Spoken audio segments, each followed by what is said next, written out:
Hello. Welcome to a multi-part series called Dialogues on Prophecy and the End of Time. I'm John Major Jenkins. Today, Jonathan Zapp, a philosopher and teacher and man of many thoughts, will be sharing his insights. Welcome, Jonathan. Thank you. Just to get us started, I'd like to ask you a two-part question. How did you get started in this work, and how does human psychology affect people's understanding of prophecy? Well, I got started on a formal basis in the late 1970s. I was 19 years old. I'd been befriended by the chairman of the philosophy department, who allowed me to study what I'd always been interested in, which was the strange and the anomalous and the hard to explain. And after a couple of projects, I took on a third project that's defined a large part of my life since then. And what I wanted to find out was why a couple of particular science fiction movies and stories had a tremendously powerful effect on me. It wasn't really clear why, but they seemed to stir something deep inside. And the path that I was following, and I think it's the path that you followed and that a lot of thinkers have followed, is something I've since called the path of the numinous. Numinous was a word that Jung used a lot. Numen means spirit, and so something that's numinous is something that's imbued with the spirit or that lights up with an uncanny significance. Carl Jung, the Swiss psychologist. Exactly. Yeah. And what I found is that by following those anomalous objects and sort of following them down the rabbit hole, but hopefully without losing all of our powers of discernment, that you can arrive at some interesting vistas of awareness. Mm-hmm. And so the way I got involved with Jung, it was actually, I have to give credit to my mother, who was a psychologist, and telling her about this project that I was going to do with a science fiction story. She said, well, you should really read about Jung. At that time I pronounced it Jung, and the collective unconscious. And I remember going up to the second floor of the school library, and there were all these impressive black volumes, the Princeton Bowlingen edition of Jung's collected works. Mm-hmm. But I might have been looking at them with a certain skepticism, because I'm thinking, what is this dead Swiss guy who reached manhood in the 19th century going to tell me about the weird obsessions of this adolescent Jewish kid from the Bronx? But I pulled out the index volume, and I see, wow, he's written a book called UFOs, a modern myth of things seen in the sky. Well, that's a direct hit, because all of these stories had some kind of UFO connection. So naturally I pulled out that volume. And then to my amazement, I discovered that one of the movies that had gotten all this started was a British science fiction film, black and white, made in 1960, called Village of the Damned. It was later done as a remake with John Carpenter in 1995.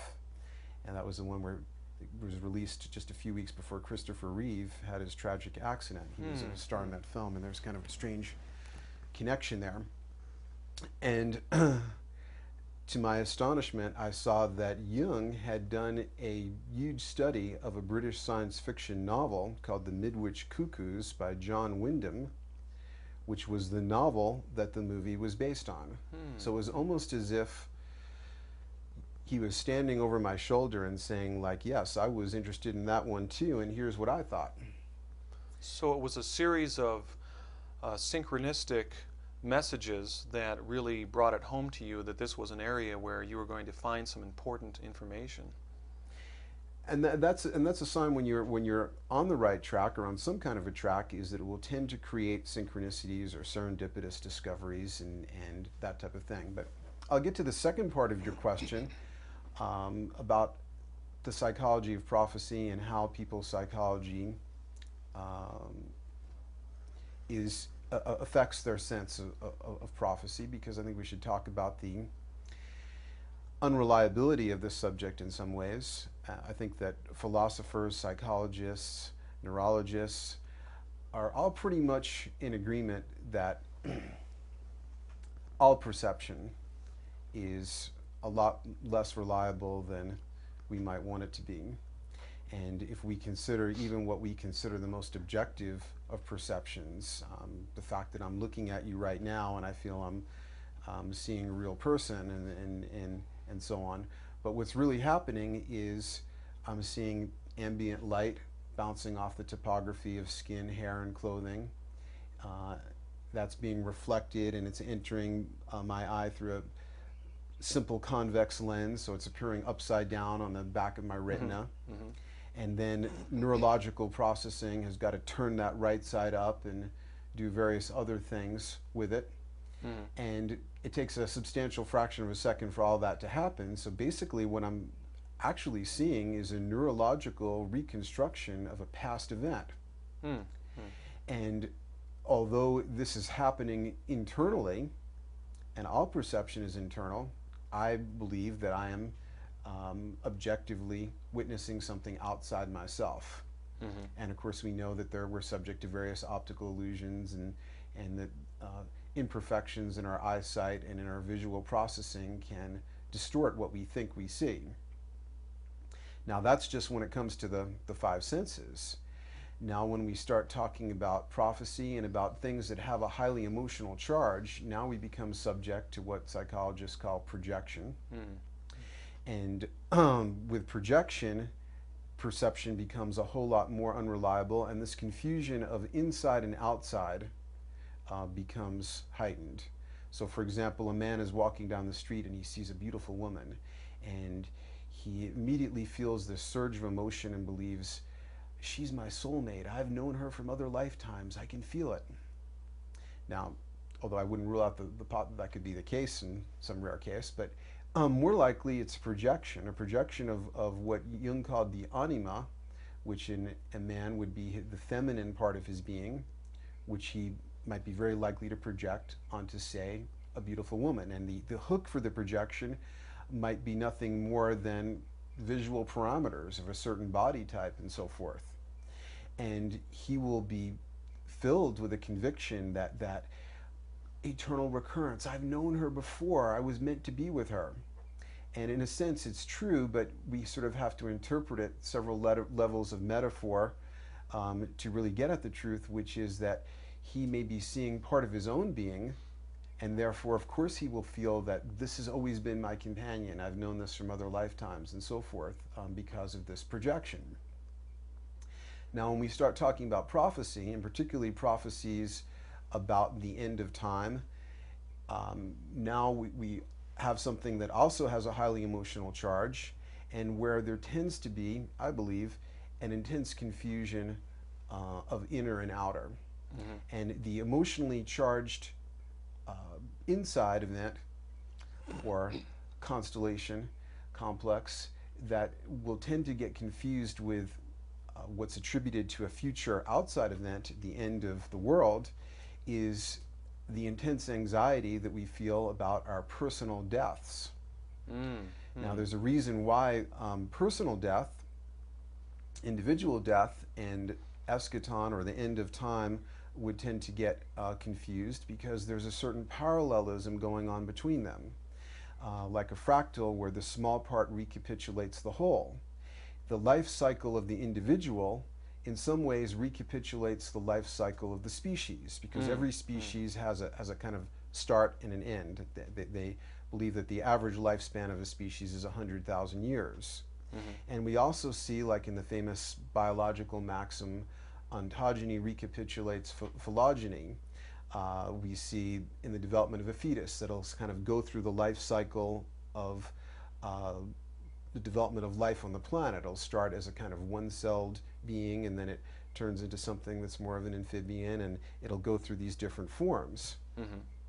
So the individual perception of death, which is unpleasant and irritating to many people, we would like to attribute that to something outside, because anything that we don't own or integrate about ourselves, we will tend to project onto the outside world. If there are inferior qualities in me that I don't like but don't want to face, then I'll tend toward shadow projection. There'll be somebody else at my workplace or social environment who's probably close to me in age and probably the same gender, who will intensely irritate me, and this is called shadow projection. Much like the Nazis may have experienced toward the Jews, where Hitler had an ambition to have a 1,000-year Reich, and he felt that the Jews were trying to dominate the world, and so forth. And so when we look out at the world, and particularly when we look out at it with the idea that we're having prophecies about the future, we are always looking through a glass darkly. And what we see is often a distorted reflection of ourselves and of our own psychic structure. And so with the prophecy thing, now this is not true of every prophecy, but one thing that many prophets will have in common is that they will tend to talk about some extremely dramatic event, often the end of time or the end of world, and they will almost always conveniently find that that's going to happen within their expected lifespan. Because individual death, which is an irritating and unsettling and anxious possibility for some people, not for me fortunately, and not for some others, but for many people it is, especially because the ego is wrapped up in the social matrix. So the thought that, like, I'll be gone and all this will be going on without me, well, that doesn't seem very fair. You know, people can talk about me and I won't be there to defend myself. But if everybody's going to sort of check out together and it's all going to happen to everybody at once, well, that's a lot more satisfying to the ego. And then if you add on to that some sort of version of the rapture, which is nowhere to be found in the Bible, but is immensely satisfying to the ego, because you have some kind of paradise that you're going to be going toward. And especially like with the idea of the rapture, where the kind of people you don't like, who aren't part of your church, are going to get left behind and have to deal with the Antichrist. Well, this is really very satisfying. And projections tend to be satisfying. And so there tends to be this confusion and fusion of the eschaton of the species and the individual event horizon of death. And years after I had this theory, there was an interesting anecdotal support of it. There was a woman who is a psychic in the early 1960s and who is very famous in her prophecies, or she had some sort of column that was syndicated in many newspapers. It wasn't Jean Dixon, however, who was the most famous newspaper syndicated psychic of that era. And I can't recall her name, but she had a vision that there was going to be the earthquake that was going to destroy California, basically. And after her vision was printed in the newspaper column, other psychics in copycat fashion started to pick up on this date and also say that the great earthquake would come on this date. She, however, was apparently very sincere in her belief in this particular prophecy, because at great expense she moved her whole family from the Bay Area to Nevada. Well, when the day arrived, there was no earthquake, but she died of some rare disease. And so this is a large part of what I think is going on with prophecy. And what we have to, the difficult task that we have before us, if we're going to look at the future, is to try and sort out projection and what motives our individual personality might have, and how can we get at, is there any type of signal coming back to us from the future that we could correctly interpret without projecting something that would create an illusion.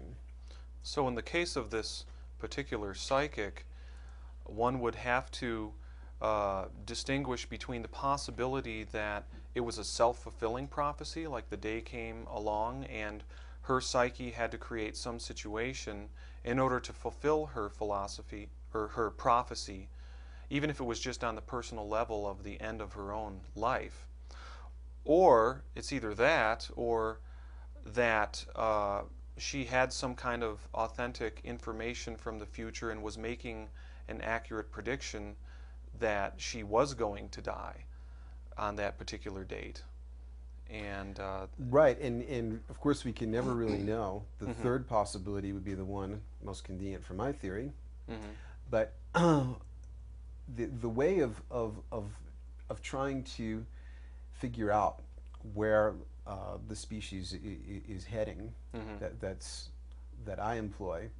We'll kind of start with an analogy. Let's say we wanted to find out where John Jenkins was heading in his life. Now, if we were to approach from the point of view of reductive science and the fact that we have biometrics available to us, then we could hook you up to all kinds of sensors and find out on a moment-by-moment basis how your liver enzymes were fluctuating and your heart rate and so forth. But it would, unless you had some acute medical condition, it probably wouldn't really tell us where your life is heading. And often we try and use tools like databases and economic trends, and people look at all kinds of different things to map out the future.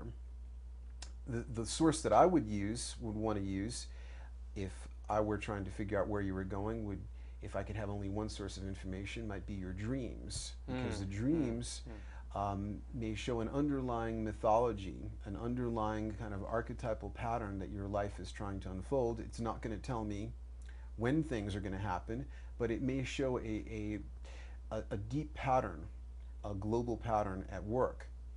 So basically what Jung said is that what dreams are to the individual, mythologies, which often are derived from people's dreams, are to the collective.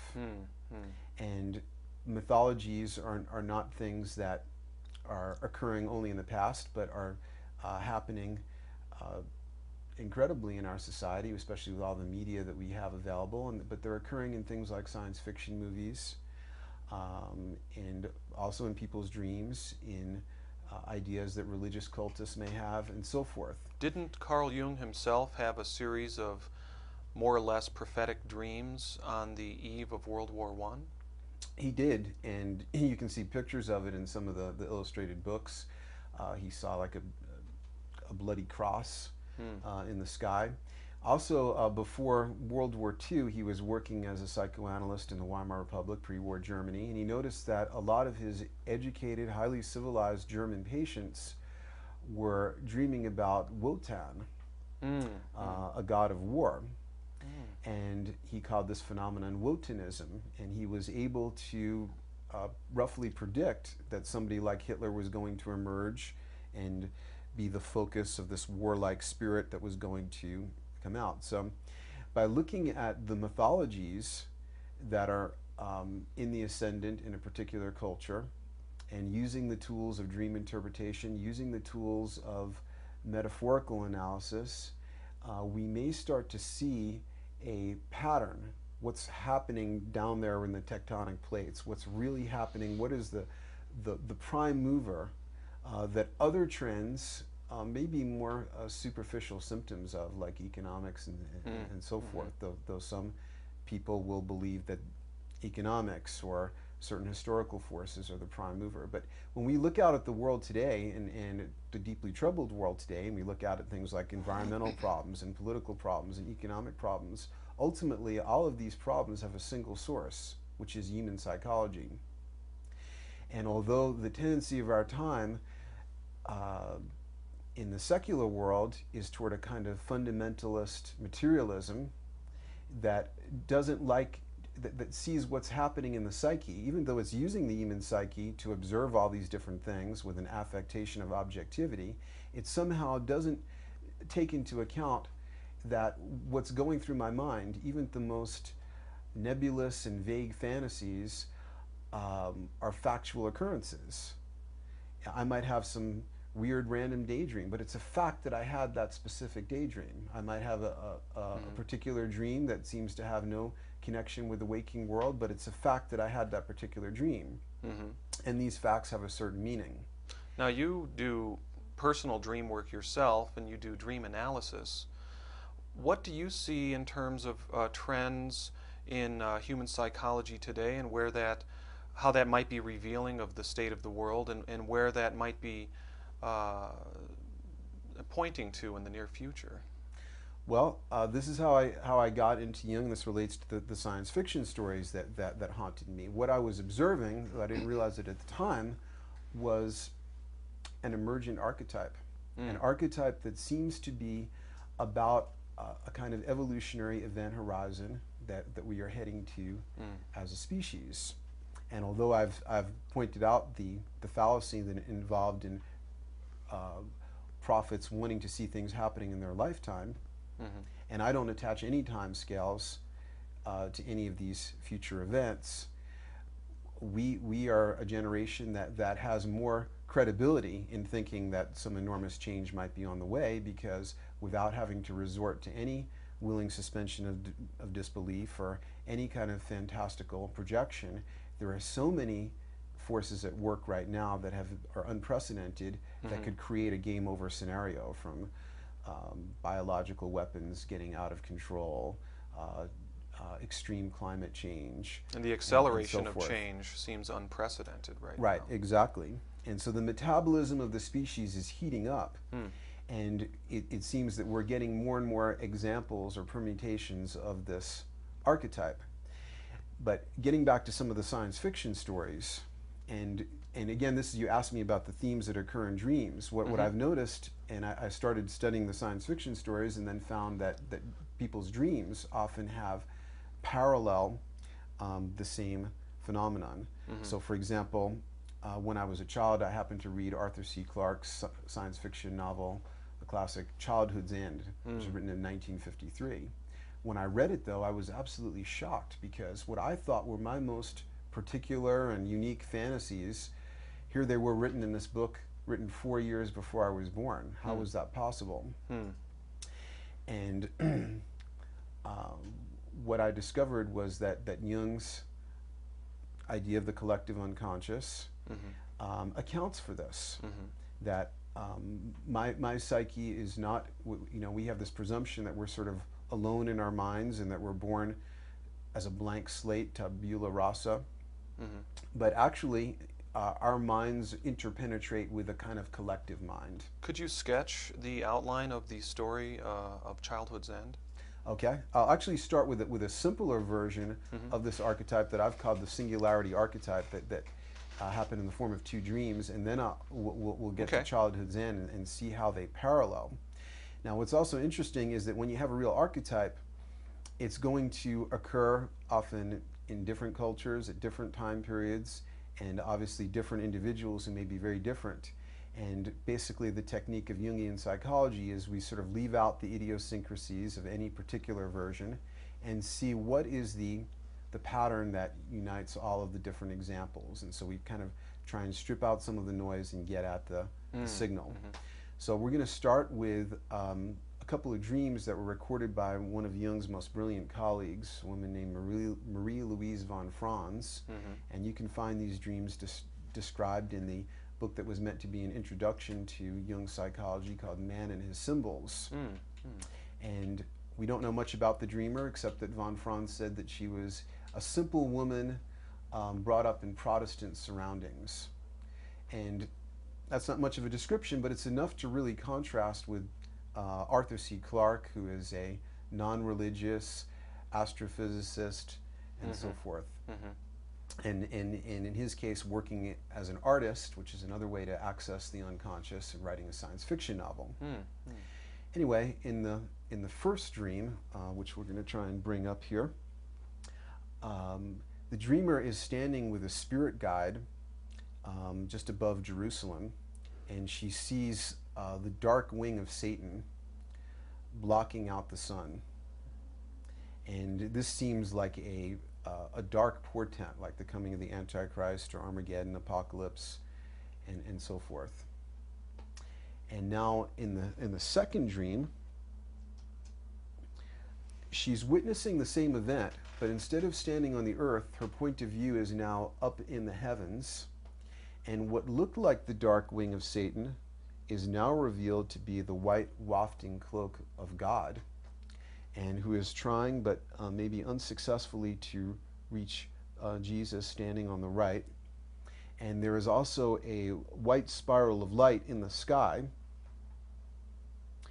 And what we see here is that what, from the human point of view, standing on the earth, seems to be the coming of a divine darkness, often associated with the end of world and apocalypse and so forth, is, from a more cosmic vantage, away from the ego, in other words, seen as some kind of transcendent evolutionary event. Mm. And even though it's the very same thing, and the white spiral, von Franz points out that the way the white spiral is oriented, it seems to be inviting the viewer, the dreamer, toward another whole nother dimension. Mm. Okay, and the spiral is also a classic evolutionary symbol. Now we go to childhood's end, Okay. which take a little bit longer to describe. And in the beginning of childhood's end, UFOs appear around the Earth, exactly the same opening scenario of the Midwich Cuckoos or Village of the Damned. Mm. And a group of extraterrestrials that call themselves the Overlords break through all communications and announce that they're here to help out mankind. And one of the things that they do is make sure that we can't harm ourselves, so that through some technological magic, any type of weapons, from nuclear missiles, artillery, even gunfire, is made to return to the sender, basically. So all warfare becomes impossible. Mm-hmm. And they basically say that they're here to help out mankind. Mm-hmm. And they appear to do that. And in fact, they really are benevolent. One of the strange things that puzzles people is that they will not appear physically, nor allow any photograph or representation of them to be seen for a space of 2 generations. And people speculate they must look, like giant insects or slime mold or something horrifying, and they don't want us to see. Mm-hmm. Finally, after the 2 generations, 50 years have passed, and it's been a time of great prosperity and technological advancement for the human species. The beings step out of their crafts, and they have giant ebony wings and horns and tails, and with a kind of fascinating incongruity in the world of technological materialism stereotypical of science fiction, we see this specter of like the Christian past. We see this mythological element. And the way that Clarke explains this almost sounds like the collective unconscious. He says that their association with evil was a race memory of a future event. Wow. And it wasn't because they themselves were evil, but because they signaled an evolutionary change. And the evolutionary change wasn't evil either. It's just that change itself, to the conservatism of the psyche, is seen as threatening, just as death is seen as threatening, even though, from my point of view, it's maybe a portal opening or maybe something quite wonderful. And that's also what people report to us who have near-death experiences. In any case, now the overlords are able to mingle in human society, and they seem to be particularly interested in any reports of parapsychological phenomenon. And one of them, whose name is Reshevarek, visits the home of a man who has the largest civilian library of books about the parapsychology. And as a trivia question, do you know what celebrity had the largest library of parapsychological books? I do not know. Okay, Jackie Gleason. Interesting. Oddly enough. In any case, he was also the man that according to Jackie Gleason's widow, was actually shown things about UFOs by his friend Richard Nixon. In any case, Reshevarek is observing a group of people, and a whole bunch of this man's friends show up because it's kind of a celebrity thing, that there are very few overlords. They all want to say that they've met one. And it almost seems like, for 1953, like a prophetic anticipation of goofy New Agers, because the people seem to have a very dilettante attitude, and Reshevarek, reading through these books about parapsychology, kind of sighs and feels it's almost hopeless to figure out what's real and what's nonsense, and confabulation and so on. And one of the New Age entertainments that's going on is people decide to have a session with the Ouija board. And the Ouija board, when they ask it, "Who are you?" spells out I-A-M-A-L-L, I am all, which sounds very much like the collective unconscious. And then they, to see if they've contacted something real, ask an interesting question: what are the coordinates of the overlord's star of the solar system that they came from, which is information that had been kept secret. And then the Ouija board spells out the correct coordinates. And what Reshevarek believes has happened is that he has encountered something that the overlords have been looking for, which is what they call subject zero, which will be the first human being that will break the mold. Because what's happened is that the overlords have been sent like midwives, and it's interesting how much that resembles midwich, the midwich cuckoos. There's to kind of help supervise an evolutionary quantum event. And there is a kind of secular or naturalistic God concept in childhood's end called the overmind. And the overmind is this gigantic disembodied intelligence that's aware of where intelligence or consciousness may be forming anywhere in the universe.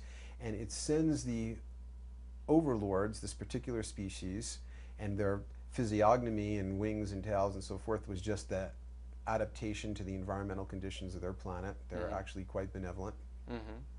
To help and supervise the process, because it's understood that this process, just like the one that we're obviously in, is an extremely precarious one.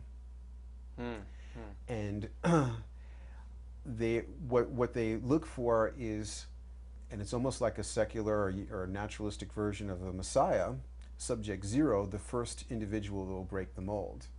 But Resheverek's kind of puzzled because all the people at the seance seem to be rather mediocre. But it turns out that one young woman who is there is pregnant, and it's her unborn child that is subject zero. And as soon as he's born, he immediately exhibits parapsychological powers of different sorts. And then, kind of like a seed crystal falling into a saturated solution, all the babies that are born after him are also of this new type. And very quickly, they form a kind of collective identity, which is another one of the attributes of this archetype. So they're telepathically all aware of each other. And then as they start to exercise and develop their parapsychological powers, they all kind of translocate to one continent and join hands and form a moving spiral on this continent. And then to the last human being that's left alive of the old type. And there's an interesting, the reason why it's called childhood's end is that once this new type of, this new evolutionary type is created and a certain critical number of these children are born, human beings become sterile.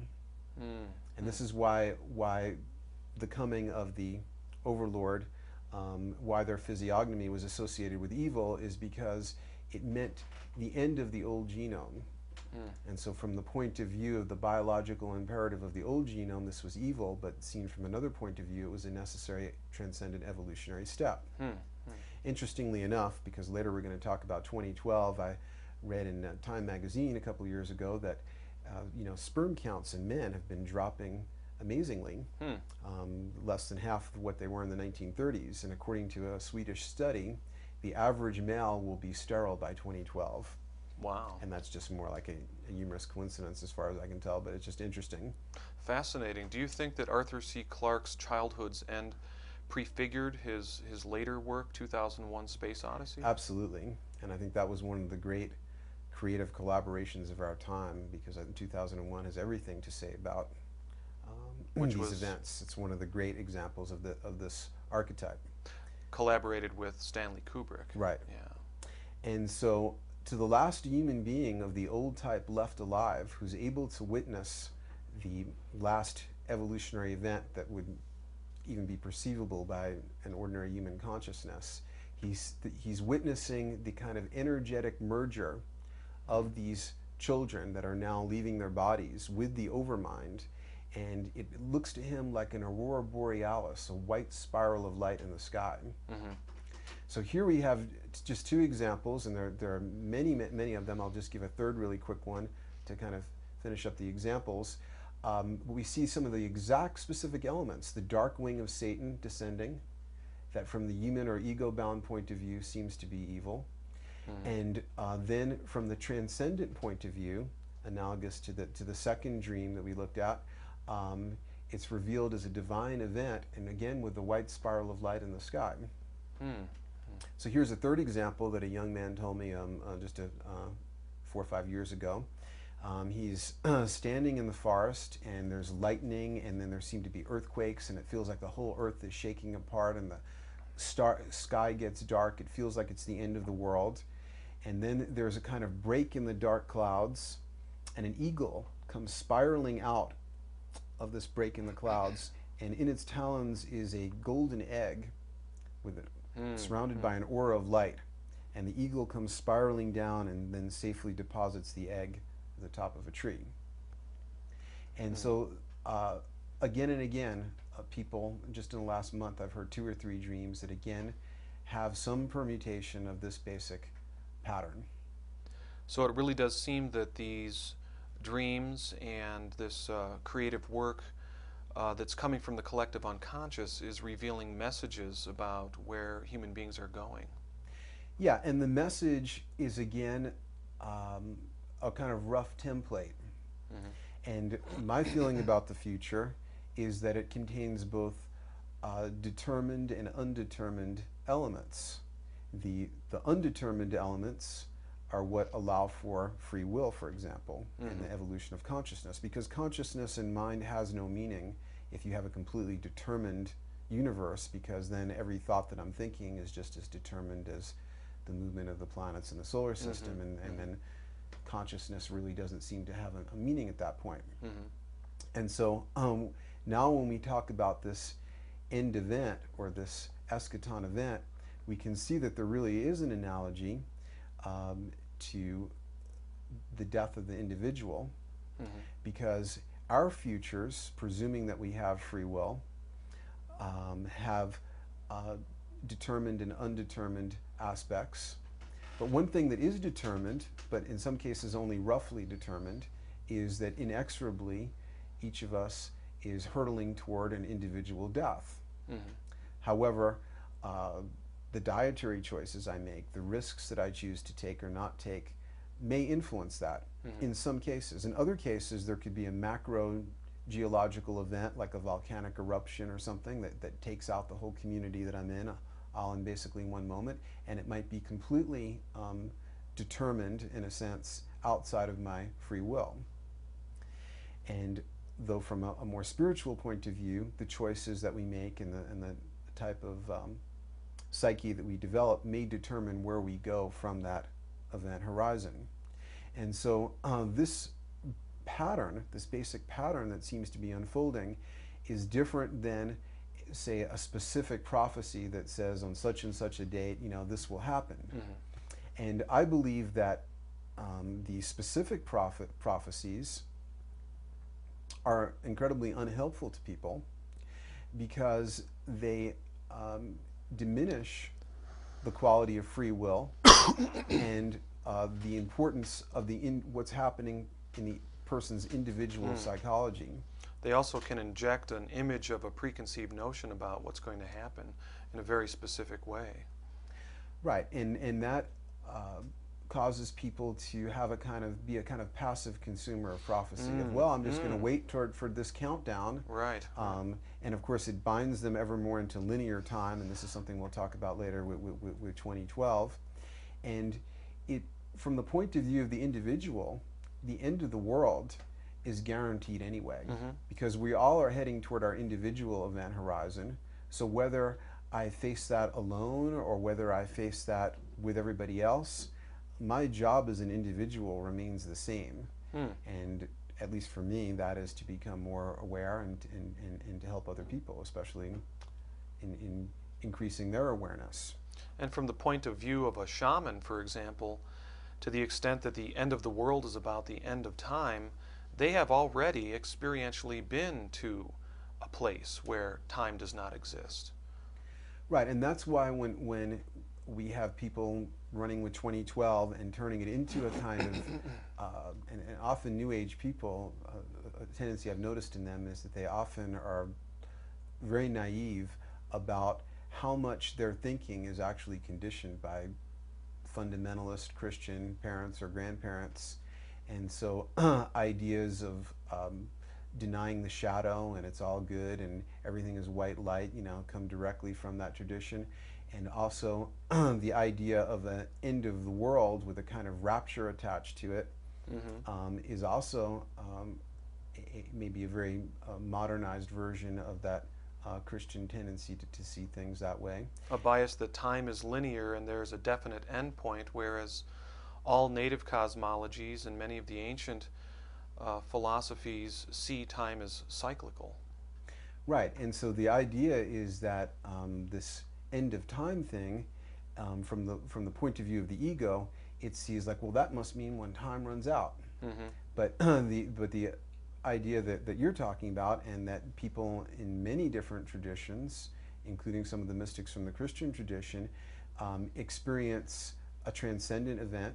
Often it's associated with meditation or a vision or something like that, where they step out of that linear time track and experience eternity. And the human psyche will tend to confuse that with the linear countdown, which is very body centered, because our bodies are kind of embedded in linear time because we're aging and we are visibly going through different linear time cycles, our need to sleep and so forth, and we then tend to project that out and see a kind of linear time countdown. Interesting. So it's almost like accessing the end of time or the experience of eternity is like stepping outside of the horizontal flow of past, present, future. And it's somewhat of a mistake to map that experience onto any particular date within the historical continuum. Exactly. And even if there were a particular date, it's just like when they ask people, would you want to know the day that you're going to die? Sure. It probably wouldn't be advantageous to know that. But again, we see this projection onto end of time prophecies. And what I like to do is take out the idiosyncrasies of any particular way of looking at the eschaton. Revelations, that so many people do strange things with, was written, the authors of Revelations thought they were describing events that were going to happen in their lifetime. Or the 1st century AD. Right. And so I don't attach to time scales, and I'm trying to look at this event and see also how it's affecting us right now, because I think that the changes, the evolutionary changes and themes of change are happening right now.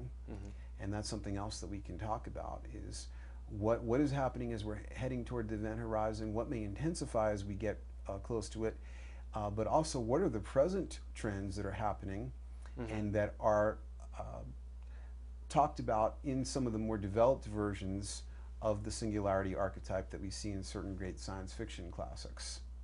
And maybe we could segue into that, or I don't know, where do you want to go more into this? Well, it seems that we've talked about 2012, and from the vantage point of the end of time being an archetype, you've mentioned singularity and the eschaton.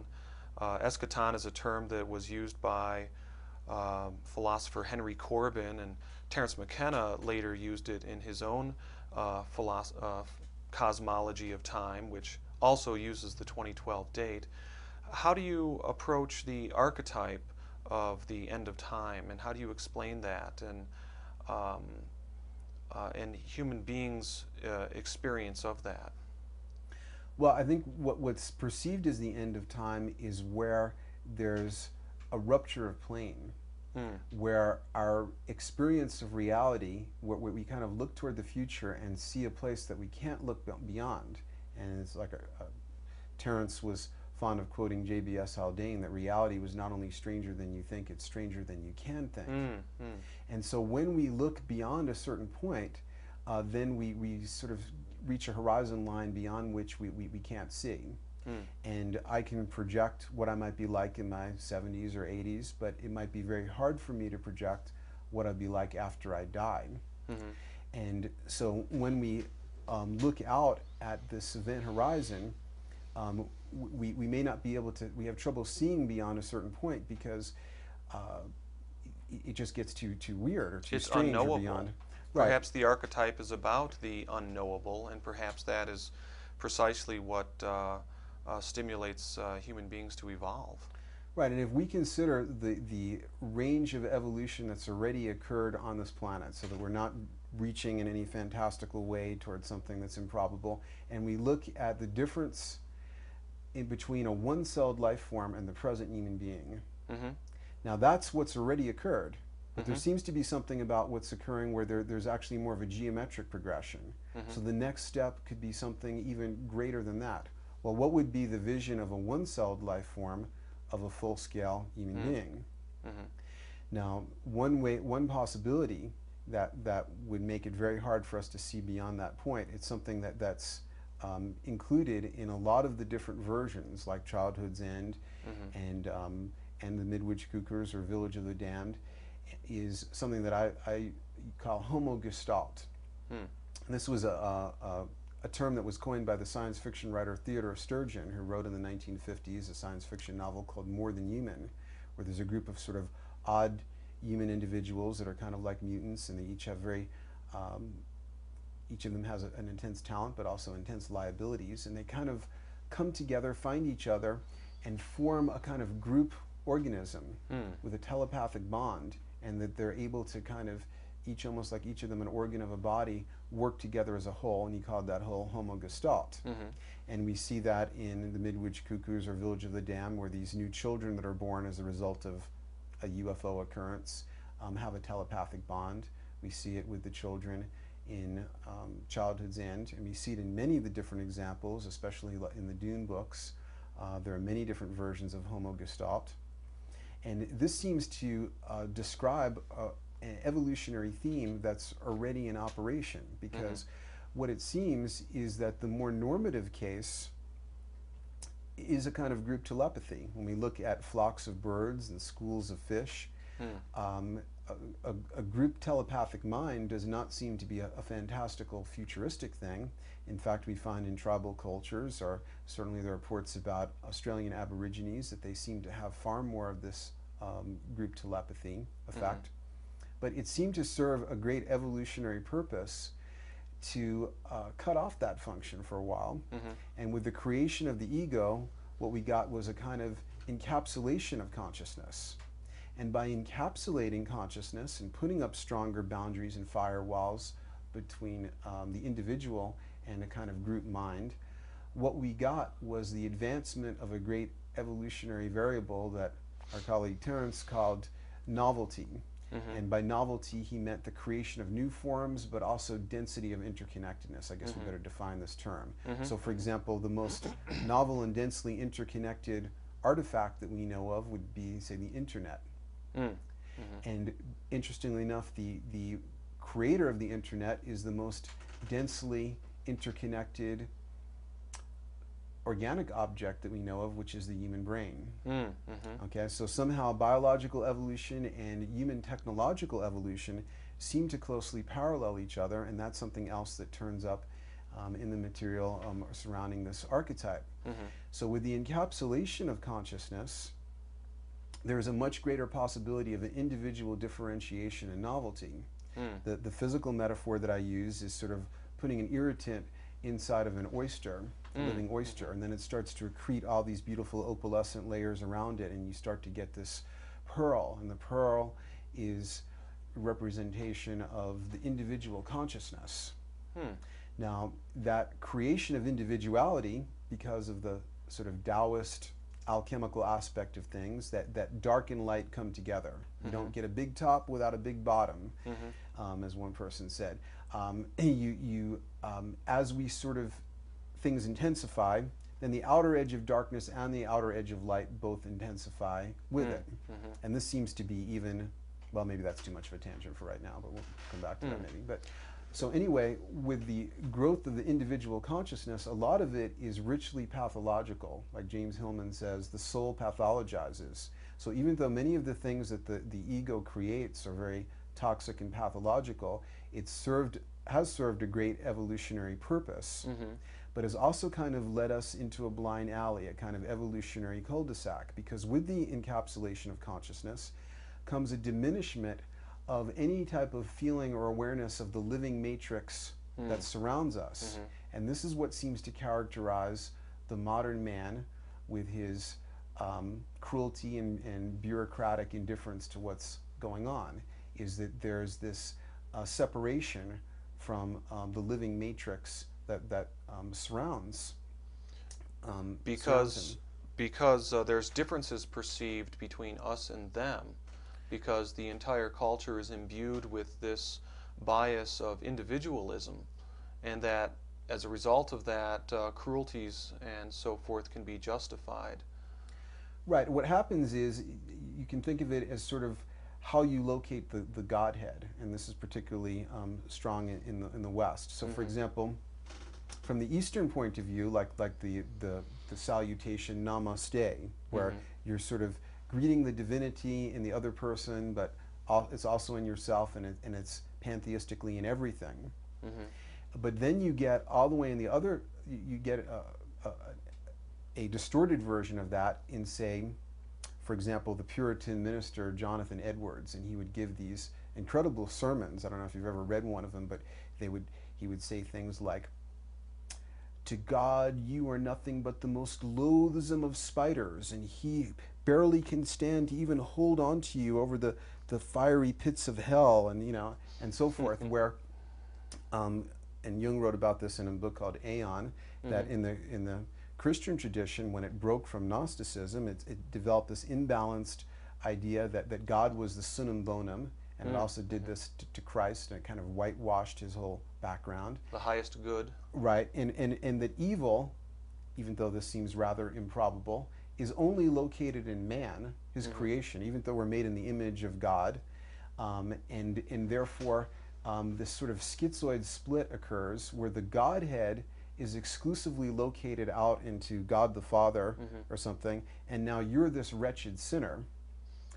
Interesting. I think Okay. what's at the root of that is also reflected in a misunderstanding of the term transcendence, because within that Christian theology that you just described, God is considered transcendent, above, beyond, and somewhat disconnected, lofty, aloof from the world. But the real meaning of the word transcendence, um, uh, when you transcend something, you don't remove yourself from the presence of that which is transcended. Transcendence includes that which is transcended. So it's really an interesting question of the immanence of God, or the immanence of the eternal, unmanifest ground of all being. Is that present and accessible to human beings? I guess it would be, to the extent that we can transcend our individual egos. Right, and now that's a more balanced and integrated version of things. But what happens is that when you get a kind of extreme psychic position, Mm-hmm. like seeing the Godhead as only out there, and I'm just, all the bad is in me, all the good is in God, and this Mm-hmm. type of thing, then what happens is Jung used a term, enantiodromia, that he Ah. borrowed from the Greek philosopher Heraclitus. It's a Mm-hmm. tendency for systems to oscillate between extremes. Mm-hmm.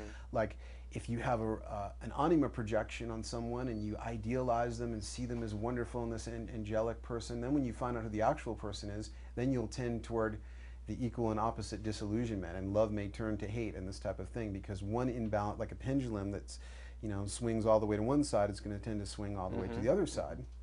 Mm-hmm. And so for that reason, Christ and Antichrist, as Jung points out in Aeon, are kind of like an inevitable pair. Mm-hmm. So when you have a culture where the Godhead is located exclusively on the outside, then you'll get certain individuals that will have the Antichrist configuration where Mm-hmm. the Godhead is here, I'm number one, everything else is real estate and livestock. Mm-hmm. And so then this becomes a natural tendency of the encapsulated ego to see things in this way, like Napoleon saying, you're either a king or a pawn. Mm-hmm.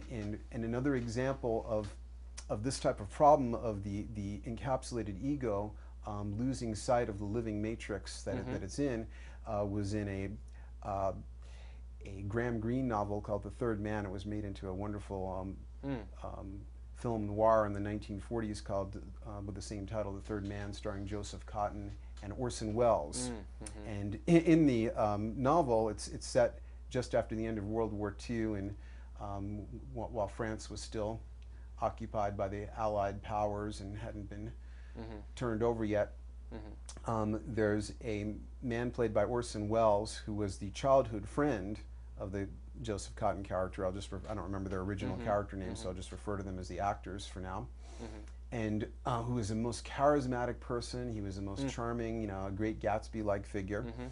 And but what he's discovered now that he's in the um,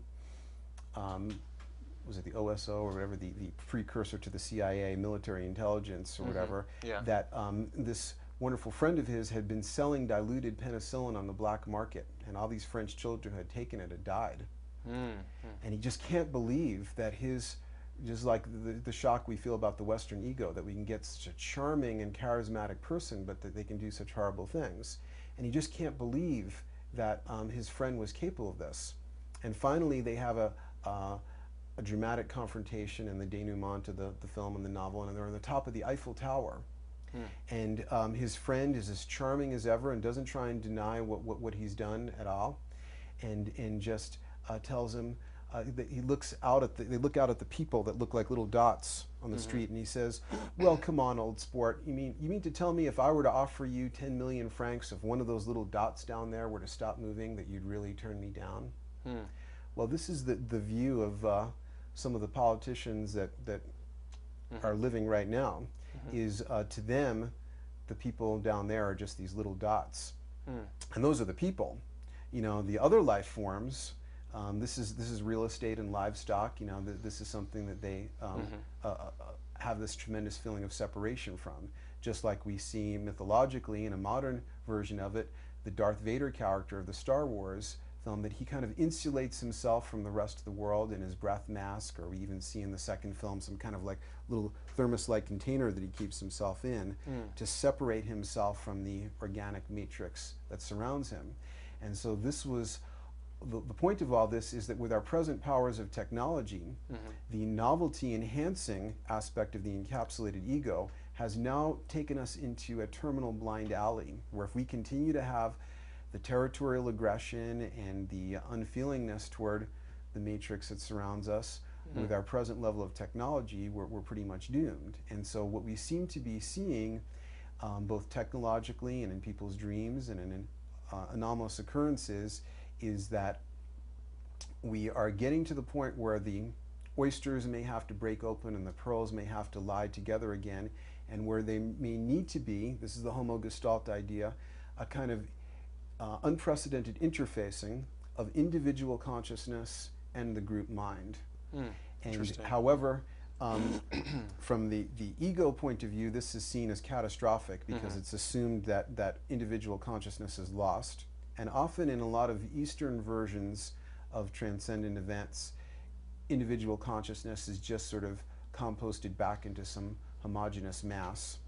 Well, I think that's part of the continuing misunderstanding, because the relationship between individual consciousness and its eternal backdrop matrix, the eternal unmanifest ground of being, I don't believe that that's a polar relationship in the sense of black and white. So it's not a choice that needs to be made between being dissolved in the background matrix or retaining your autonomy as an individual entity. I think it's really about the relationship between the finite, manifest, incarnate, embodied soul and the infinite, eternal backdrop. So it's the relationship between the finite and the infinite. And the finite can be embedded, in fact it is embedded within the infinite, in a way that has been and always will be. I think it's a matter of the individual consciousness becoming transparent to its eternal backdrop. So in that sense, again, transcendence doesn't annihilate what it transcends. Right, and that's why we don't have to have an enantiodromia, where either you're caught in your individual neurotic hell of ego encapsulated consciousness or disappear completely into the infinite.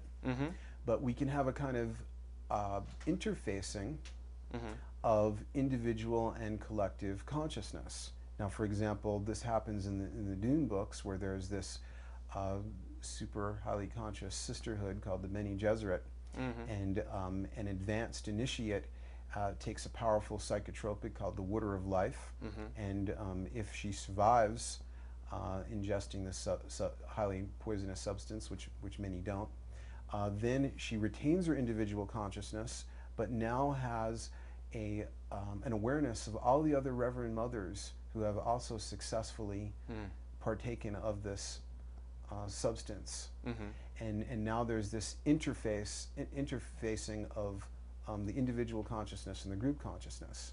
Now, on a technological level, we see this kind of theme playing out Mm-hmm. with the novelty of, say, the internet, where Mm-hmm. now the individual researcher can kind of interface technologically with all these other minds. Or telecommunications and cell phones, for example. Exactly. And so basically, a lot of people tend to view technology as though, well, that's unnatural and that type of thing, or it's in some completely other realm than what nature is doing. But nature Mm-hmm. created a technology extruding primate, Mm-hmm. and it is simply a natural function of our genetics that we would start creating these kind of exteriorized nervous systems and Mm-hmm. these Mm-hmm. exteriorized forms, but that completely resemble and parallel the mainline evolutionary trends that Mm-hmm. create our physical structure. And we're going to take a break in a few seconds, but when we come back, maybe we can talk more about what all this has to do with 2012 and some of your work with the Mayan prophecy. Well, that sounds very good. Just I'd like to close with saying that the external manifestation of these technologies uh, almost seems to replace what used to be innate faculties. If you look at the ancient wisdom of the Tibetan yogis, for example, they could develop magical faculties or siddhis which would enable them to tune into other times and places, and it was almost like the internet of the ancient world. And then as we move forward through time and we lose those spiritual faculties, it's almost like we have to develop the material technologies to replace them. So again, that is that sort of process of enantiodromia that you were talking about. And it does seem that we are moving towards one extreme pole of that process of enantiodromia in the historical cycle that we are about to conclude. And that can open us up into the entire discussion of 2012. Great.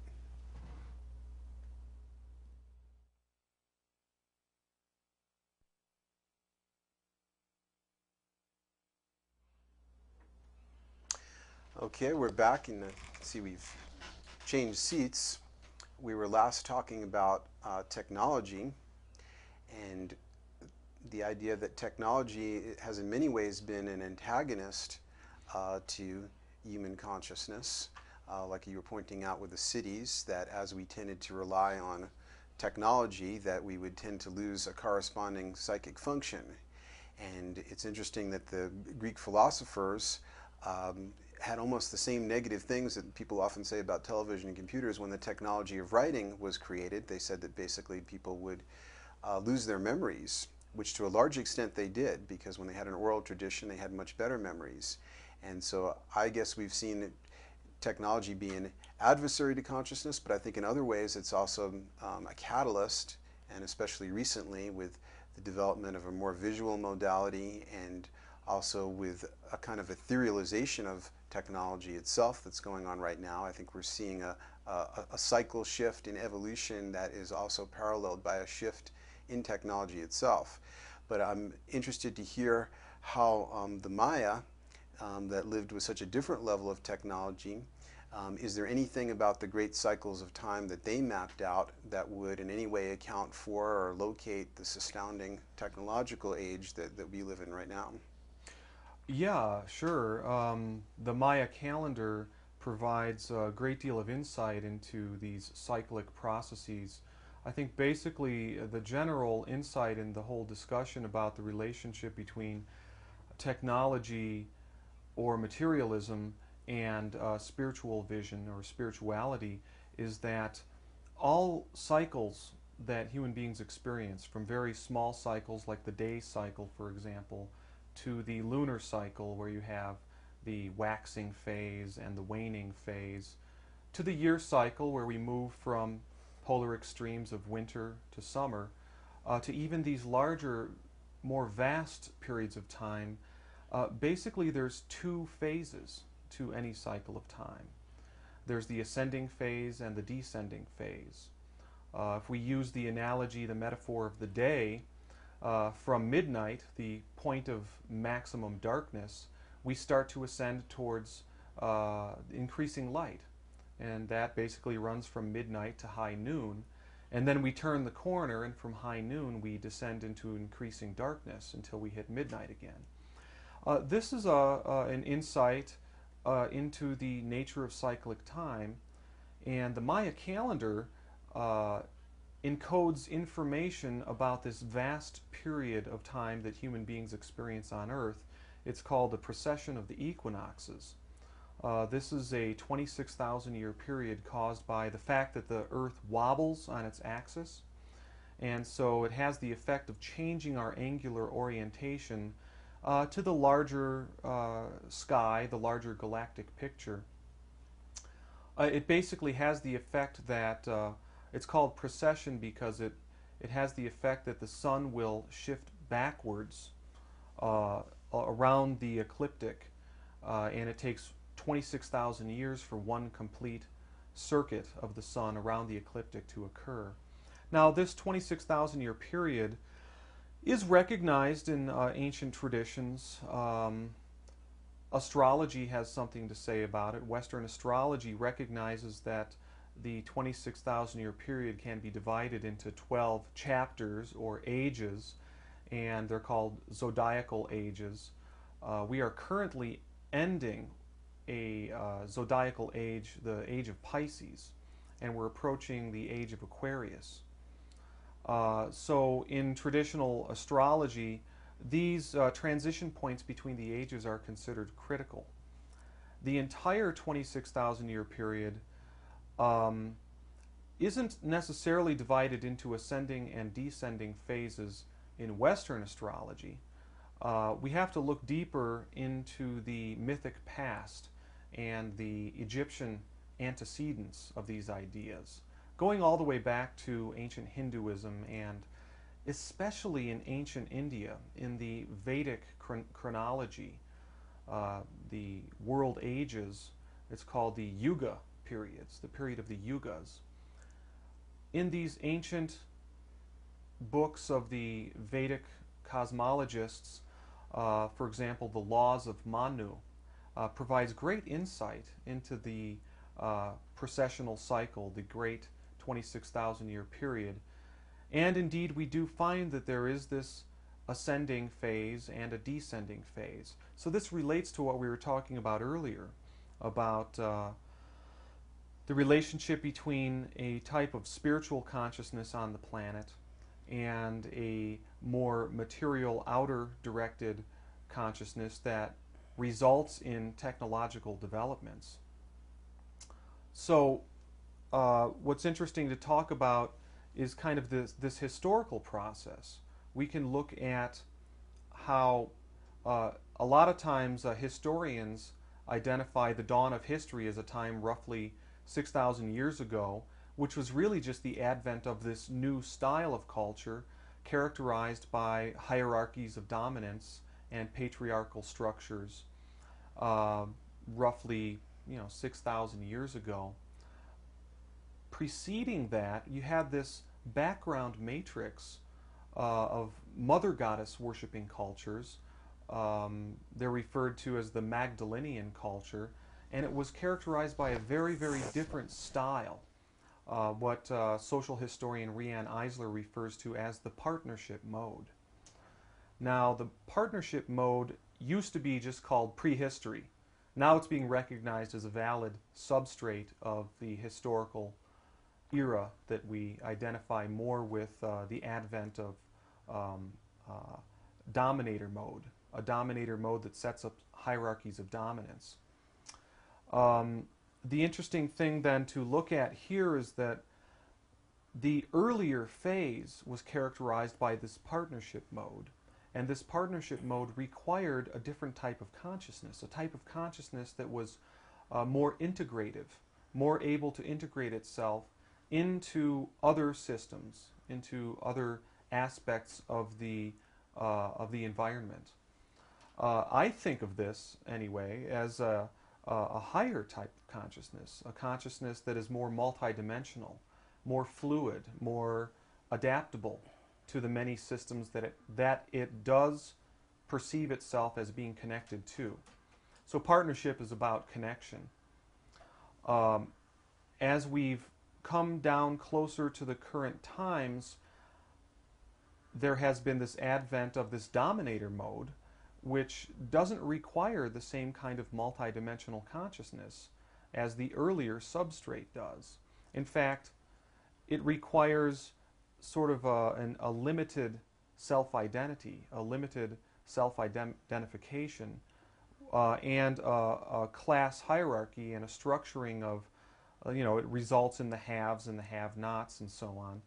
So what you have is an increasing process of densification or an advent of increasing materialism. We have been moving deeper and deeper into spiritual limitation and an increase of material technologies and materialism. It very much parallels the ascendancy of the individualized ego consciousness as we come down to the current time today. Right, and there's all kinds of great evidence of this trend. The fact that, as savage as earlier times might look to us, that the per capita war death rate of the 20th century is unequaled in earlier eras. It's like the James Joyce character Stephen Dedalus said, "History is the nightmare from which I'm trying to awaken." Yes. And so this is a very relevant question to all of us sitting right now on what might be the brink of, even more dark historical forces of how did we lose this kind of world that many people think, the Garden of Eden story even paralleled. How did we lose this Paleolithic time when there was an egalitarian society, when the artifacts were more about the chalice and more about fecundity and things like that, to an era when the artifacts and the representations were of the sword and of the weapon and so forth. How did we shift into this dominator mode? Well, it's part of the natural seasons of change that the planet experiences. It's part of the matrix of reality that we live in. It's kind of like the day cycle. We can't change the fact that every day that goes by there's a period of ascending light and there's a period of descending light. And so this is the core insight that is offered to us from, say, the ancient Mayan cosmology, that's very nicely reflected in the ancient Vedic or Hindu philosophy of the yugas. And it's basically that the golden age of spiritual light was actually a long time ago, and say 12,000 years ago. And as we've moved into modern times, we've gone through, in the Vedic Yuga system at least, it's from the Golden Age to the Silver Age, which is more dense, then to the Bronze Age, which is even more dense, to the Iron Age, or the age of Kali Yuga. This is the age of greatest spiritual occlusion and greatest materialism. Right, and we should also point out that these metals are increasing in atomic density as we go from gold to iron. Sure, it's about densification. And it's about a limitation of consciousness, too. The key thing to understand about how this relates to 2012, okay, so if we have this model that there's this 26,000 year cycle, and one half of it is increasing to light and the other half is increasing towards great darkness, where are the turnabout points? How do we anchor this model in real time? And is there an actual empirical or astronomical event that defines the turnabout points in this process? Okay, and maybe there's a piece that we need to add for the skeptical viewer, and we're encouraging skepticism, who might see a disconnect of like, okay, well, sure, there are these astronomical facts about the precession of the equinoxes, but is there a way of explaining how these astronomical events affect collective human psychology? And from our previous discussions, it seems like there are possibilities that fit into a kind of causal view and then a kind of acausal view. But starting with the causal view, is there any way that the precession of the equinoxes or these changes in the position of the Earth's orbit are creating physical effects that could affect consciousness? This would be a question for the scientist to determine. In my recent book, Galactic Alignment, I looked at the work of philosopher Oliver Reiser, and the entire question of whether or not we can empirically demonstrate that these astronomical shiftings do affect consciousness on this planet is an entirely separate enterprise from what I'm really engaged in doing. Mainly what my concern has been to reconstruct an ancient cosmology that points to a very, very profound empirical astronomical event that is culminating right now as we speak. And so I really try to make a distinction between reconstructing a profound cosmology that speaks to our time, and you find it primarily in the Mayan cosmology. The Mayan 2012 date comes to us through the tradition of the long count calendar. The long count calendar of the Maya is this system that was put in place and apparently invented at this early Mayan site called Izapa some 2,100 years ago.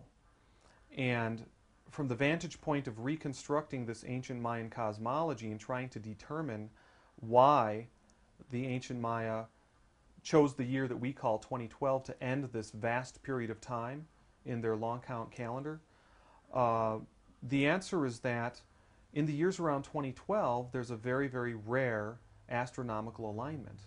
Our sun on the solstice is lining up with the center of our Milky Way galaxy. This is called galactic alignment.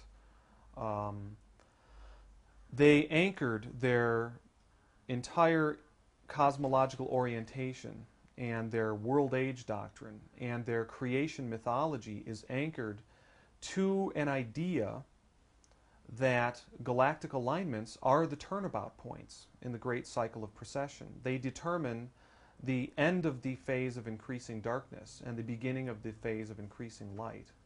So the message of the Maya about 2012 is that it's a phase shift. This is sort of, again, it's reconstructing the Mayan belief around it. Now we, in the modern scientific world, we feel like we need to have an empirical model that can actually explain how these galactic alignments would stimulate or catalyze or trigger some kind of consciousness transformation on the planet. To me, that's an entirely separate enterprise from reconstructing the ancient Maya, what I call the galactic cosmology of the Maya. And what I've shown in my books is how the Maya integrated this idea of the galactic alignment as a transformative nexus for humanity. They integrated it very nicely into their creation mythology, into the symbolism of their ball game, as well as in the rituals of king-making ceremonies, for example. So this is a view of time that would resonate more with the Eastern view, where instead of looking for causal models for how things are happening, and there are potential, nobody has a satisfactory theory, but there are potential causal modalities because these astronomical changes do have real physical effects. But the Chinese mind, for example, that created the I Ching, was much more interested in the acausal relationships, the parallel relationships that are captured in the alchemical model, as above, so below. So the idea is that it was not as confounding as it is to the Western mind that an astronomical event and what's happening down here would have this parallelism, and this relates to Jung's idea of synchronicity, which a term he coined in the 1940s after some dinner conversations with Einstein and working closely with another Nobel laureate physicist, Wolfgang Pauli. And at the time, synchronicity was still very speculative, but the findings of quantum mechanics show that there is this kind of parallelism between events in the world of the psyche and in the world of soma, or of outside matter. And so just to give you some support from the Western view that's often been antagonistic toward astrology. I know I was brought up to to think it was all just a bunch of superstitious nonsense and it couldn't possibly be true, and it was something you could just rule out. Hmm. But the thing is that the reconstructed model of the ancient Maya cosmology, Mm-hmm. which, by the way, has not survived into modern times, it had to be reconstructed through looking very carefully at the monuments that survive at this site of Izapa. Mm-hmm. There are 60 carved monuments there. There's orientations to horizon astronomy. It was the fragmentary evidence primarily at that site, as well as looking at contextual parallels in these other traditions like the sacred ball game, that allowed me to piece together the fragmented ancient Mayan cosmology that explains why 2012 was so important to them. That reconstruction work, in a sense, doesn't really need support from an Mm-hmm. argument that would show that it's efficacious, whether you Mm-hmm. show that it's efficacious through an acausal synchronistic principle or it's meaningful in terms of an actual causal model that scientists could elucidate. Uh, it stands alone as an achievement of some kind of the ancient Maya people. Now, the direction that I actually go in to look for support is, was this just an anomalous cosmology that these jungle savages happen to stumble upon, or is it actually backed up by, say, other traditions from around the globe? Mm-hmm. That was the direction that I went in to look for support, because if it is, what I tried to look for is um, uh, evidence of support, say, in the other world traditions that have a world age doctrine. Right. The world age doctrine, as you find it in the Hindu chronology or in Egypt, um, does seem to be rooted in precession, in the 26,000 year precessional cycle. Okay. But do the alignment, does the galactic alignment, which brackets the descending and ascending portals of the cycle, can you find evidence that these um, periods of time and the places in the sky that these periods of time point to, for example, the galactic center as an important place in the sky, can we find evidence that these were considered important? Um, and the answer is yes. You know, that was the direction that my research led me, and I found that, for example, in the Vedic chronology, you find evidence for this. And the point of that is that basically the Maya cosmology belongs to a perennial philosophy. It belongs to an ancient primordial tradition. And so what that brings up is that the modern consciousness, or the modern paradigm, the Western philosophy, to the extent that it denies the importance of galactic alignments in human history, is alone among all the great world traditions, is alone in denying the importance of galactic alignments. So to me, that's where sort of the interesting argument comes from, that um, you know, there's something about modern consciousness that seems unable to grasp the importance of galactic alignments, probably by route of the fact that it has to come up with some kind of tangible analytical model by which galactic alignments can be understood to stimulate consciousness. And I think those models could be found, but it's at a very, very early stage of this sea change, introducing this concept of galactic alignments into basically Western science and Western philosophy. And also, I think you've pointed out that equatorial peoples had an advantage in being able to actually see the dark rift in the Milky Way, that this is something that Mm-hmm. stargazers without optical telescopes were capable of seeing. Sure. And so it's not that they were unable to witness this event. And I think it certainly is valid that if you can find that this is the idea of Jungian psychology, if you can find an archetypal idea that's occurring across cultures, Mm-hmm. and that it's not a case of they're directly influencing each other, that then we have a case of where a real gnosis is possible, because it's the prejudice of the Western mind to think that things can only be found out through the technological tools Mm-hmm. that we Mm-hmm. use to find things out.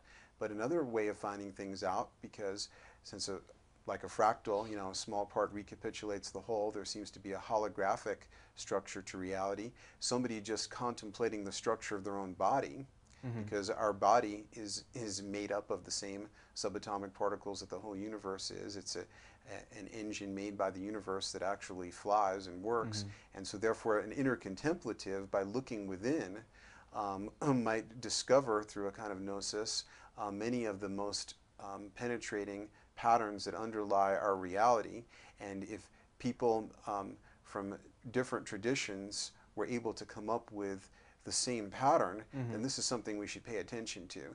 And in general, one of the places where we know we're dealing with the blind spots of the Western mind is when human testimony is discounted, as it was with child abuse, as it was with a whole lot of different ranges of phenomenon continuing into our present day. If we have many other ancient traditions showing us a particular pattern, we'd be wise to pay attention. Exactly, and it is important to look at the inner Gnostic experience that can reveal true information about the nature of the universe at large. That's that as above, so below principle, which I believe applies as much to the relationship between the subjective experiences of human beings as compared to its parallelism in the objective world, as it's not just about little things reflect the patterning of big things. It's really about the relationship between the subjective reality and objective reality.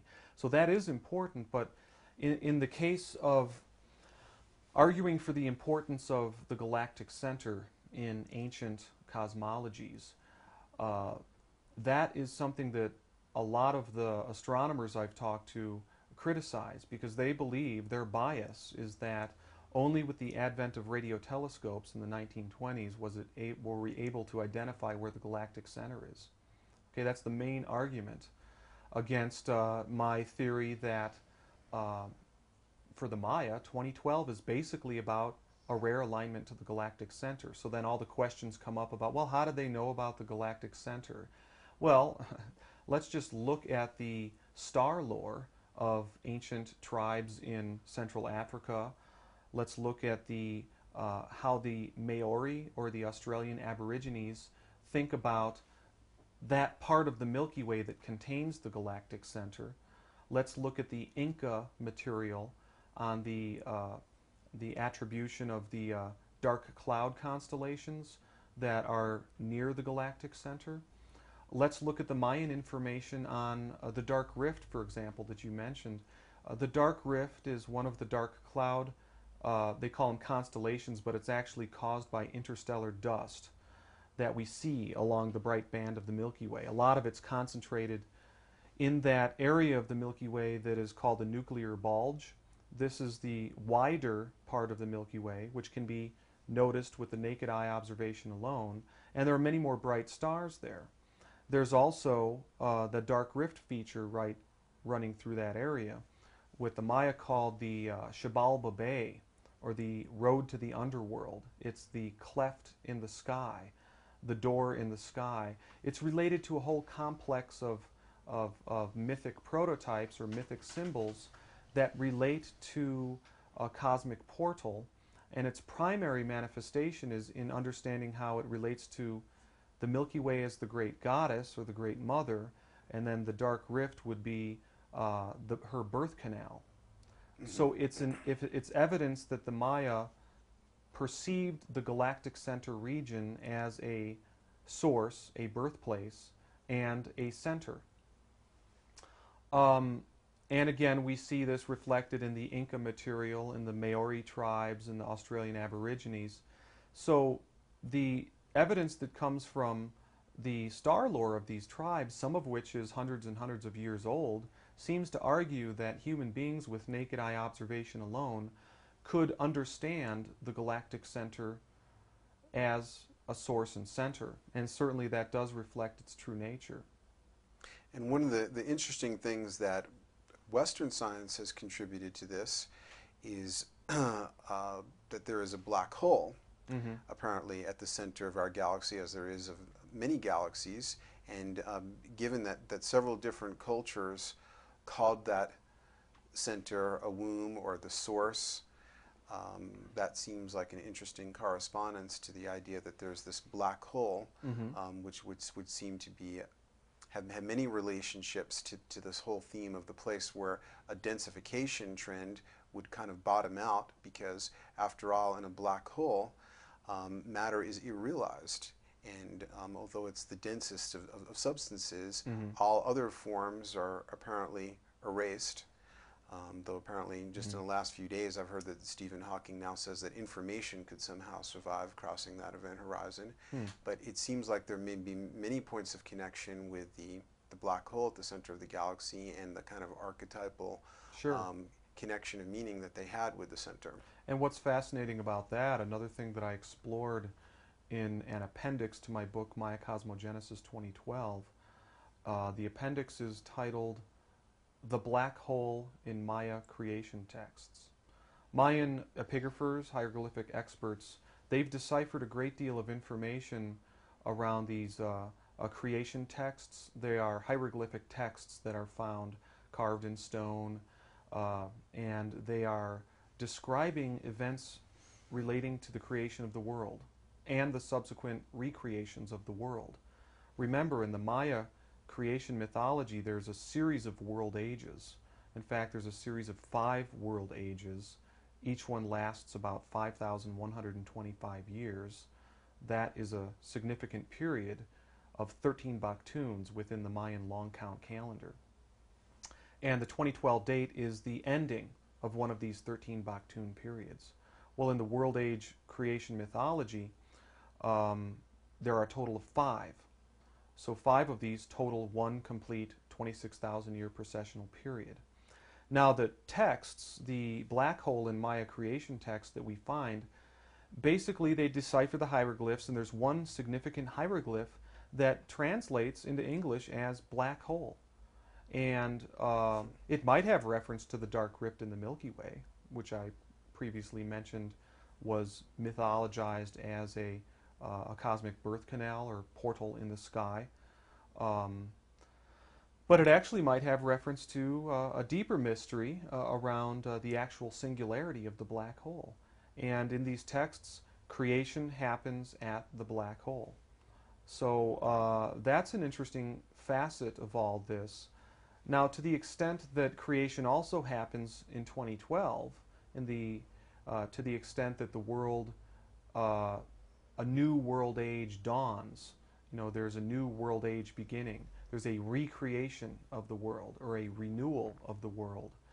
To the extent that that happens in 2012, it seems to be very, very closely and intimately tied in with the time when our sun on the solstice lines up with the center of the galaxy. And I think I should maybe illustrate that with a couple of slides so that viewers can really get an understanding of what that means. Izapa is a small ritual site in southern Mexico. It is on the border with Guatemala. Its heyday was experienced in the first century BC, and the first long count monuments carved in stone are found in the context of Izapa's heyday in the first century BC. The first long count monument is dated to 37 BC. Now, at Izapa, there are 60 carved monuments, many of which depict episodes from Maya creation mythology. And it's also depicting astronomy. Here, in this monument from Izapa, it's Stela 25, we actually have illustrated an episode from the Maya creation mythology. In the lower right, we have one of the hero twins, one Hunahpu. His arm is torn off, and it's being held by the bird in the tree above. The bird in the tree above is Seven Macaw, a significant player in the Maya creation mythology. Seven Macaw is the Big Dipper constellation, and the Big Dipper constellation circles the pole star. So it's the constellation of the north, and it refers to the polar center. Now this alligator on the left is the Milky Way, and it circles around the sky, and its head is at the bottom. The head of the alligator is referential to the galactic center. The Milky Way was mythologized in a couple of different ways. It could have been seen as the Great Mother, it could have been seen as the road in the sky or the river. It was also seen as a snake or an alligator. And scholars recognize that the alligator at Izapa is the Milky Way, and its head is equivalent to the nuclear bulge where the galactic center is located. So what we have depicted in this one monument from Izapa, dated to about the 1st century BC, is this dialectical cosmology of the relationship between the polar center and the galactic center. Now, the galactic center is significant because here we have the Milky Way arching overhead, and we can see the nuclear bulge of the Milky Way. Our Milky Way is saucer-shaped, so there is this bright and wide area of the Milky Way that is between the constellations Sagittarius and Scorpio. What we have depicted here is the sun on the solstice is lining up with the galactic center. And this is something that's been converging over a period of thousands and thousands of years. The ancient Maya at Izapa, some 2,000 years ago, noticed that there was a convergence going on in the sky. It was a convergence between the December solstice sun, which they mythologized as their first father deity, and the galactic center, which was representative of their cosmic mother deity. So what we have going on in 2012 is this rare astronomical alignment, which can be thought about mythologically as the union of cosmic mother and cosmic father. So this connects with the whole complex of cosmological understandings that we find, like, say, in Hinduism, where it's the union of Shiva and Shakti, you know, the union of cosmic mother and cosmic father. And this also relates to the historical cycles that you were referring to and that Rihanna Eisler referred to in The Chalice and the Blade, that we've basically descended into a approximately 6,000 year period that we identify as history, where the feminine is increasingly repressed. And there is a wonderful book called The Alphabet versus the Goddess by Leonard Schlein, and he basically points out that in every case when a culture adopted a written alphabet, suddenly there could no longer, the goddess disappeared. Women could no longer participate in religious rites. The feminine in every way became repressed. He related it, his theory was that it related to the adoption of written alphabets, which changed the hemispheric dominance to the more masculine left hemisphere that's more hierarchical, more dominator-oriented, more interested in linearity, and therefore it would be more antagonistic to this kind of circular model of time. And out of that mind frame, we would, you know, have some kind of text that would, you know, dominate everything, whether it was a religious text or the Communist Manifesto. In the beginning would be the word, and even the clerics would tend to adopt the colors of pen and ink. But now, as we are lining up with this galactic center, we're also seeing in culture some empirical evidence that the archetypal relationship between masculine and feminine seems to be in a state of very dynamic shifting right now. And we see many cultural evidences of that. The fact that we are now moving from a print-based technology toward a more visual-based technology with computers and video screens and so forth, and we're seeing tremendous changes in kids that our education system isn't catching up with, as they're becoming more visually based, and now we're creating acronyms like ADD and ADHD when it may be an artifact of our trying to teach them with printed workbooks when they've already moved on to a more visual modality. And one of the things that Leonard Schlein points out is that the whole modern growth of the rights of women has corresponded with the growth of television. And despite how unfortunate much of the content of video games and television, and how anti-feminine the content might be, as Marshall McLuhan's famous maxim, the medium is the message. So we're seeing the shift in hemispheres, the shift from a print-based way of seeing things that has a more masculine and linear um, view of things to a more visual a way, and this has been a theme throughout the 20th century, where we've gone from representational art to Salvador Dali to I just saw a movie where there were so many surreal dissolves just in the credits that a person from an earlier era would have no way of following it. In fact, when they first came out with silent films and they had the first zoom lens and they zoomed in on someone, people in the audience gasped because they thought the person's face was getting larger. And now there's a kind of visual sophistication that we just take for granted, but that represents a profound shift in consciousness. And this may explain something that I've noticed even just riding the subways in New York when I go back and visit, having grown up there, that people seem a lot kinder. And this happened before September 11th. And the same kind of inner city kids that I taught in the 80s now seem a lot more androgynous and softer and politer. And violence rates among adolescents in our culture have dropped 78%. We often don't hear about this because the reportage of violent crime has gone up 600%. So we may be seeing a move toward the feminine in culture, and some of the milestones are things like the popular novel The Da Vinci Code, where information that is now entering the popular culture about how Christianity may have excised Mary Magdalene's role in Christianity and so forth. So we're seeing some cultural markers of the feminine and the masculine reversing roles. When in the 60s, when there was a great spike of novelty of some sort, we saw that androgyny seemed to come into being, and a change in gender roles, and fashions and gender identifications seemed to blur, and those kind of boundaries seemed to dissolve, and that may be part of this theme happening in culture that corresponds with this astronomical alignment.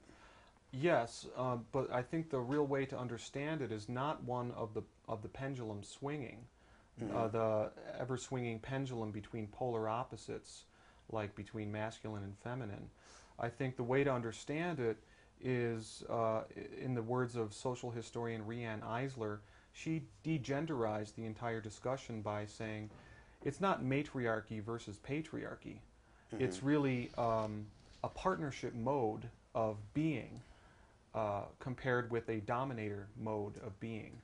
Now, the partnership mode does seem to be more closely associated with the earlier mother goddess worshipping substrate, and that type of consciousness seems to have an ability to accept its relationship to the matrix environment in which it's embedded.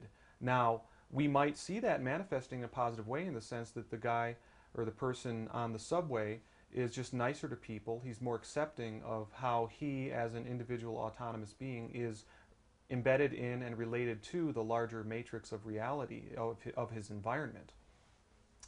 So the polarity is not between masculine and feminine, it's more between the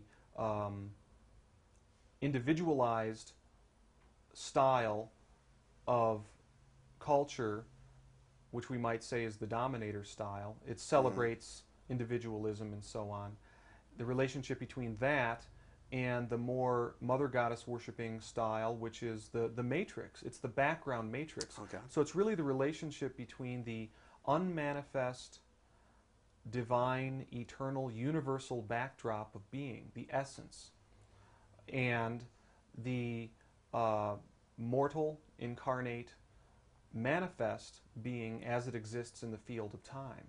So, for example, Fritjof Capra, in his recent book, The Web of Life, where he talks about nature and systems theory and so forth, talked about two great tendencies in nature, the self-assertive versus the integrative. And Western culture, of course, is characterized by, preponderance of the self-assertive is the thing that we tend to celebrate. Sure. Would those two variables correspond to? To some extent on a psychological level, but I think the key thing to understand is that the finite and the infinite backdrop are not polar opposites, because the finite is embedded within the infinite as one of infinity's possibilities. Infinity can make itself finite. That is one of its possibilities. So it's like finitude and individual incarnated manifested souls or beings come out of infinity. But in so doing, they don't necessarily have to be alienated from their rootedness in that divine matrix. I think it's a question of becoming transparent to the eternal shared backdrop from which we all come ultimately as expressions of consciousness.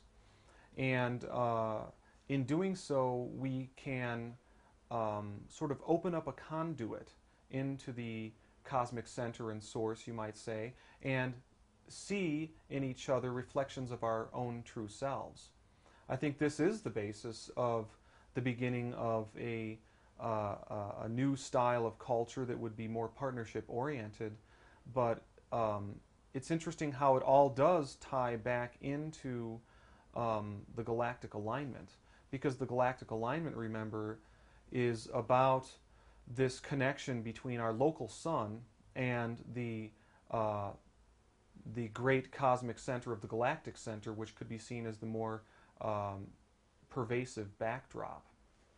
So it's a direct progression from the Copernican view that would be seen as the most egocentric to a more integrative view where we're seeing our relationship to the galaxy and to exactly. the rest of the universe. It would be a step that the Aesopian cosmologists took, going from a polar-oriented cosmology, one that, you know, in that image of the carving that I showed, the polar cosmology was a more limited framework, going directly to this galactic understanding.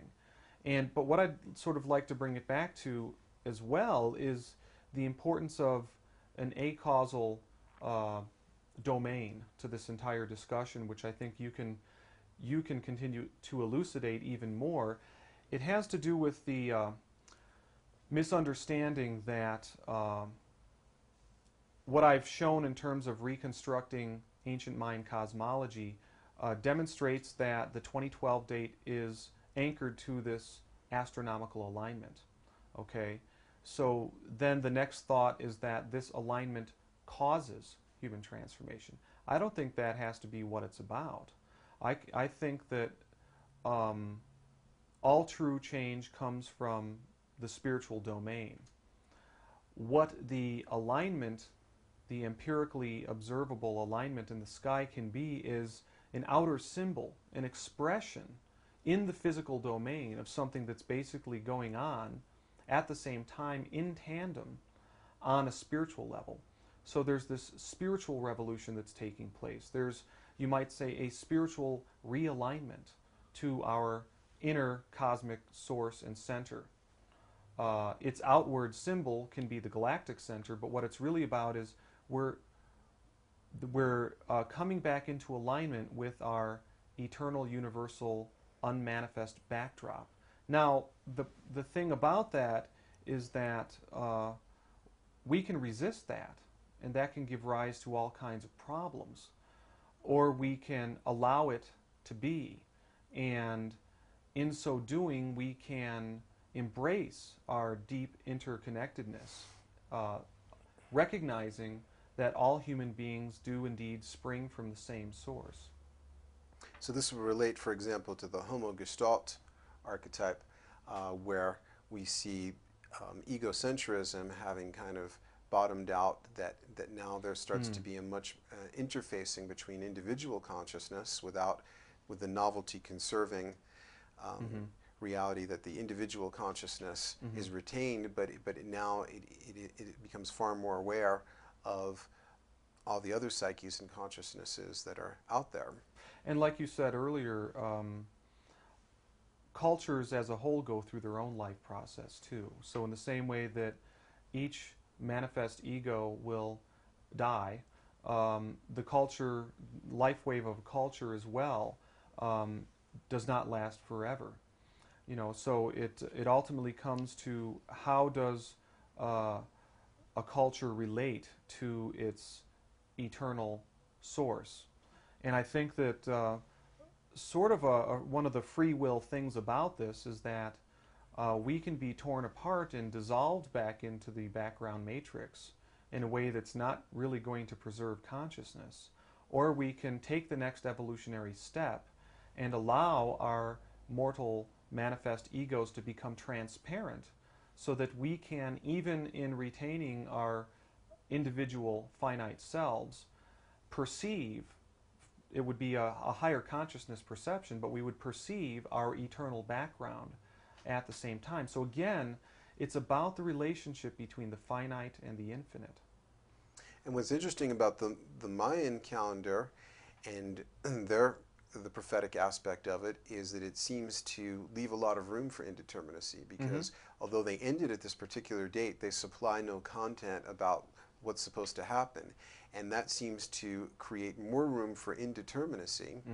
And it seems that as we line up with that evolutionary spiral and more dimensions become available to us, that then there is more room for free will to blossom.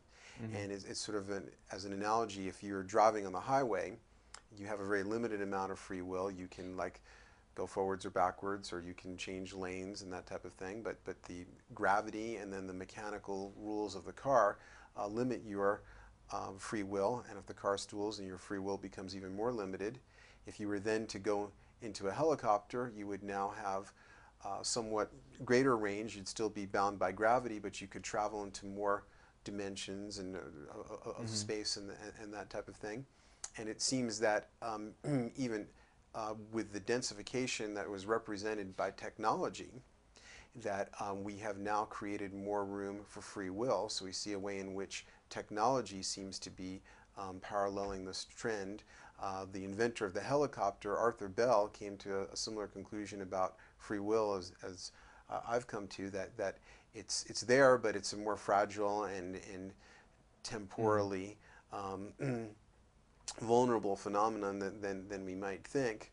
But our technology itself seems to be allowing for more and more free will. The limited choices that you might have with a locomotive riding on its linear track, now we have the computer, where by accessing the internet, anything that happens to be ascendant in my psyche, I can, through Google or something, I can have the computer then parallel that and in a very non-linear way explore all kinds of different things. And as we've seen magic and the more spiritual practices, and this is something that Tolkien wrote a lot about, descend into the use of external means. And in some of his letters to his son Christopher as an RAF pilot, you know, he talked about how unfortunate it was that we were using Mordor gadgets to defeat Mordor. And that basically he thought that all the reliance on technology and external means was part of this darkening trend. And he also saw the procession of the ages as well. But in the 1990s, it's been pointed out that while the value of the industrial production of the United States increased, tripled more or less, that its physical weight decreased by 40% or so, as less pig iron was created and more pixels and more intellectual property in the form of zeros and ones. So it seems that even technology, which in the past, as you've pointed out, limited us or replaced psychic functions and in some ways made us weaker, now seems to be kind of etherealizing itself and making us more integrative, as things like the internet, an artifact that was originally created by a Western mind that wanted a way for technocrats to be able to communicate after a nuclear war, has now unexpectedly become this tremendous engine of novelty. And it seems that technology itself seems to be recapitulating some of these trends. Well, fascinating. Jonathan, I want to thank you for joining me on this amazing discussion. This is the first in an ongoing series of discussions that is called Dialogues on Prophecy and the End of Time. So thank you for joining us.